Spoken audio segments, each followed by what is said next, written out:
बुढ़ापे के दिन। दोस्तों यह कहानी है एक ऐसे बुजुर्ग की जो अब पूरी तरह से बूढ़ा हो चुका है। बेटा नौकरी करता है, बहू घर का काम करती है और पोते पोतियां स्कूल जाते हैं। यह बात है उस वक्त की जब मौसम सर्दियों का था। बुजुर्ग अपने कमरे में सोया रहता है। बेटा बहू अपने कमरे में बच्चों के साथ बैठे थे, लेकिन बच्चे अब पढ़कर शायद सो चुके थे, क्योंकि बुजुर्ग को बच्चों की आवाज़ सुनाई नहीं दे रही थी। यह जनवरी का महीना था।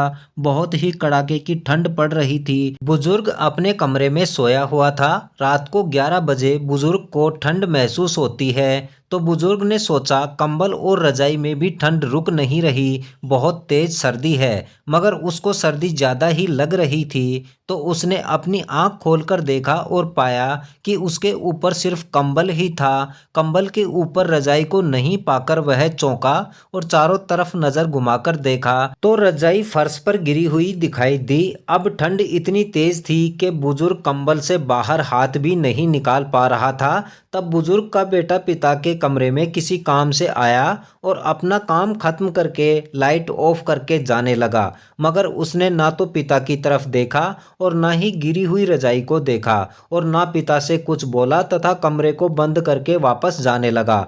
तब बुजुर्ग को अपनी पत्नी की याद आई, जो कुछ सालों पहले दुनिया से जा चुकी थी। बुजुर्ग ने सोचा, यदि वह जिंदा होती तो मुझे इतनी परेशानी नहीं होती। वह मेरा कितना ख्याल रखती थी। वह यदि इस प्रकार से मेरे कमरे में आती तो मेरी रजाई उठाकर मुझे जरूर उड़ाती। वह मेरा कितना ख्याल रखती थी। रात को बार बार आकर देखती थी कि मैं सही से सो पाया हूँ या नहीं। सर्दी में गर्म पानी रखती थी। नींद आने के बाद कमरे की लाइट बंद करके जाती थी। और आज मैं कितना परेशान हूँ, मगर किसी को कोई परवाह नहीं है।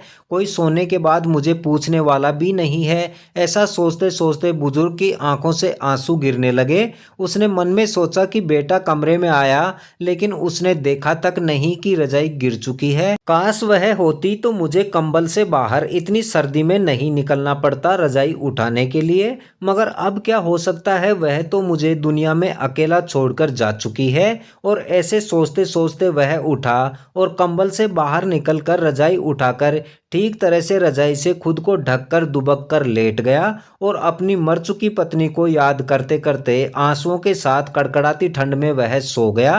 दोस्तों कहानी से हमें यह सीख मिलती है कि बुढ़ापे में अपने बुजुर्गों का ख्याल रखें, विशेष तौर पर सर्दियों के मौसम में, क्योंकि सर्दियों के मौसम में सब कमरे बंद करके कपड़े ओढ़कर सो जाते हैं। इसलिए उन्हें बाहर कोई दिखाई नहीं देता और अपनी तकलीफ बता नहीं पाते हैं। इसलिए बुजुर्गों का बुढ़ापे में अच्छे से ख्याल रखना चाहिए, क्योंकि बुढ़ापा सभी को आना है। आज आप करोगे वही कल आने वाले करेंगे। बुढ़ापे में बुजुर्गों का प्यार और अपनापन की ज़रूरत होती है। आप बुजुर्गों को हमेशा खुश रखोगे तो ईश्वर आपको खुश रखेगा। उम्मीद है कहानी पसंद आई होगी, और चैनल पर नए हैं तो चैनल को सब्सक्राइब करें और कहानी के बारे में अपनी राय जरूर दें। धन्यवाद दोस्तों।